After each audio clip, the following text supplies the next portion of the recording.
मृत्यु के बाद की यात्रा एक सूक्ष्म और आध्यात्मिक यात्रा है जो व्यक्ति के कर्मों पर निर्भर करता है।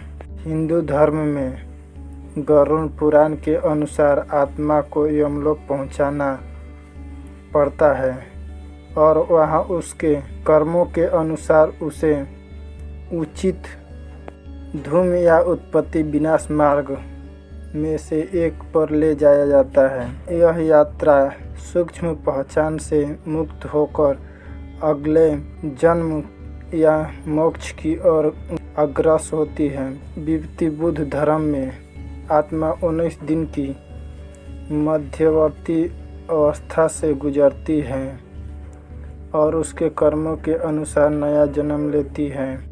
कहते हैं मृत्यु अंत नहीं है बल्कि एक नई शुरुआत है। शरीर मिट जाता है पर आत्मा वही तो अमर है। आज हम उस अद्भुत रहस्य को जानेंगे जो हर मानव जीवन के बाद घटित होती है। आत्मा की पहली यात्रा। भाग 1 मृत्यु का क्षण।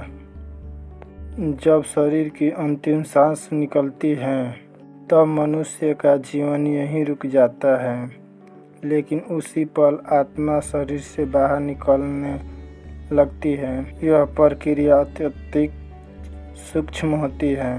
कहते हैं जैसे कोई पंछी पिंजरे से उड़ता है वैसे ही आत्मा शरीर से मुक्त होती है।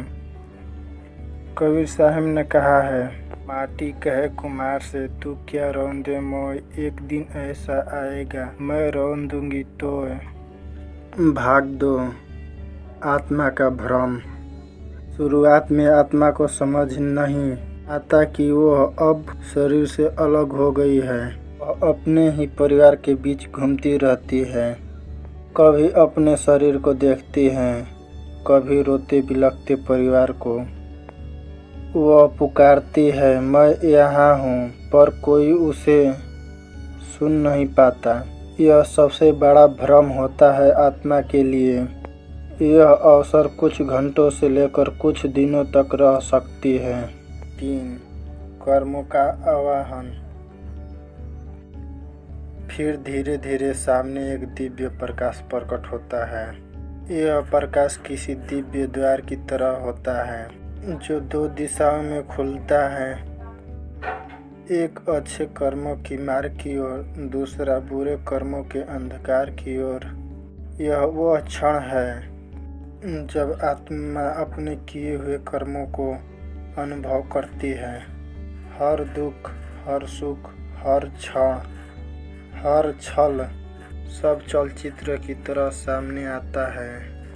भाग 4 आत्मा की पहली यात्रा।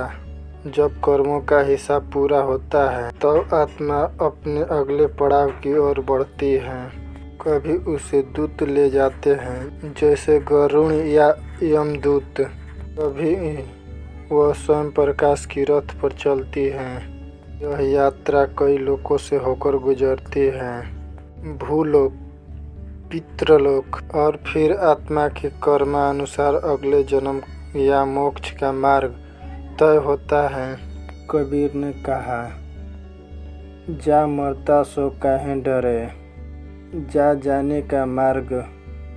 कबीर वे मरना अच्छा है जो एक बार होए। मरना आत्मा के लिए अंत नहीं बल्कि नई दिशा की शुरुआत है। भाग 5 सच्ची मुक्ति।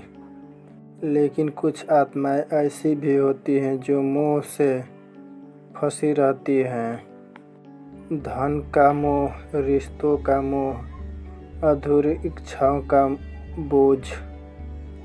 ये धरती के पास मंडराती रहती है। जब तक वह मोह समाप्त नहीं होता उसे शांति नहीं मिलती। कबीर कहते हैं, ओ माया सब जग फंसा, न बोले कोय, जो इस जाल से बच गया वही संत कहाए सोए। ये जीवन में ही सत्य को पहचानना, ईश्वर से जुड़ना और आत्मा को निर्मल करना जरूरी है, क्योंकि मृत्यु के बाद वही निर्मल आत्मा ही प्रकाश लोक की ओर जाती है। भाग 6 अंतिम संदेश। मृत्यु डरने की नहीं समझने की बात है। आत्मा अमर है, वह केवल वस्त्र बदलती हैं। जैसे ऋतुएं बदलती हैं वैसे ही आत्मा अपना शरीर बदलती है और हर जन्म एक अवसर है सत्य को जानने का, परमात्मा से मिलने का। कबीर ने कहा, जब तू आया जगत में लोग हंसे तू रोए, ऐसी करनी कर चलो तू हंसे लोग रोए। यही है सच्चा जीवन जो मृत्यु के बाद भी उजाला छोड़ जाए।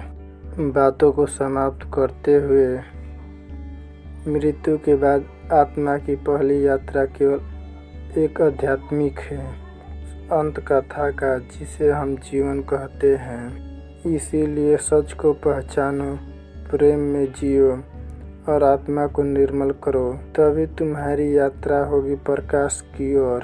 अगर आपको यह वीडियो आत्मा की गहराई की ओर ले गई हो तो लाइक करें, शेयर करें और चैनल को सब्सक्राइब करें, क्योंकि हम हर बार जीवन और मृत्यु के रहस्य को खोलते हैं संतों की वाणी और सत्य की दृष्टि से।